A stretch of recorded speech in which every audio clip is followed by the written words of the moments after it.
he died, I had the privilege of spending 50 days with Peter Drucker, the world's greatest authority on management. I was on his advisory board for 10 years. Peter Drucker taught me some wonderful lessons. One of the great lessons taught to me by Peter Drucker was this: we spend a lot of time helping leaders learn what to do. We do not spend enough time helping leaders learn what to stop. He said half of the leaders I meet, they don't need to learn what to do, they need to learn what to stop. Well, that one comment led to my book, What Got You Here Won't Get You There, which ended up being a bestseller in 12 countries and translated into 30 languages. So thank you, Peter Drucker. Now, how do you use what to stop in coaching and in leadership development? I was interviewed in the Harvard Business Review and asked a question. What is the number one problem of all of those successful people you've worked with over the years? What is the number one problem of all those executives that you've coached? And my answer was, winning too much. Now, what does that mean? If it's important, we want to win. Meaningful, win. Critical, win. Trivial, win. Not worth it? Win anyway. Winners love winning. It's incredibly difficult for smart, successful people not to constantly go through life winning. I'm going to give you a case study that almost all of my successful clients fail about winning too much. And I'm going to make a prediction. I will predict that you will fail this case study. And when I say fail, you will fail yourself. You will say what I did do is the opposite of what I know I should have done. Here is the case study. You want to go to dinner at restaurant X. Your husband, wife, friend, or partner wants to go to dinner at restaurant Y. You have a heated argument. You go to restaurant Y. It was not your choice.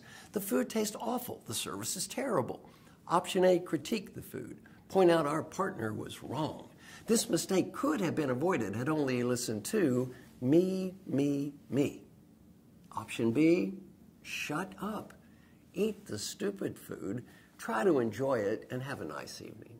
What would I do? What should I do? Almost all my clients, what would I do? Critique the food. What should I do? Shut up. Well, that was a negative example. I'm going to give you a case study now that is much worse. An example so bad that it makes the other one pale by comparison. Case study number 2. You have a hard day at work, a hard day. You go home. Your husband, wife, friend, or partner is there. The other person says, I had such a hard day today. I had such a tough day. And we reply, you had a hard day. You had a hard day. Do you have any idea what I had to put up with today? Do you think you had a hard day? We are so competitive, we have to prove we are more miserable than the people we live with. I gave this example at a class at Dartmouth's Tuck School. A young man in the back raised his hand and he said, I did that last week. I asked him what happened. He said, my wife looked at me.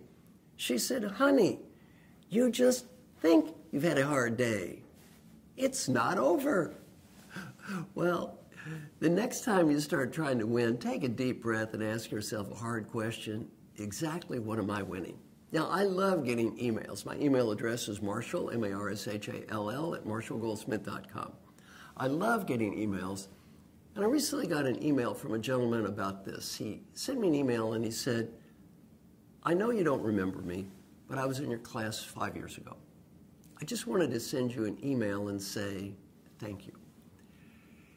He said, yesterday my wife called up and was talking about what a tough day she'd had. And I was just getting ready to point out how her problems paled in significance to my own. He said, for some reason, I remembered what you said 5 years ago. I stopped, I breathed, I listened to my wife, and I said, I love you. Thank you for all the sacrifices that you've made for our family.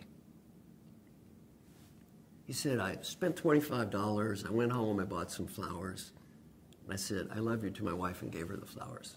He said, that was the best $25 I ever spent. Thank you very much. Well, again, next time we start trying to win and prove we're right, take a deep breath and ask a deep question. Exactly what am I winning here? What am I winning here?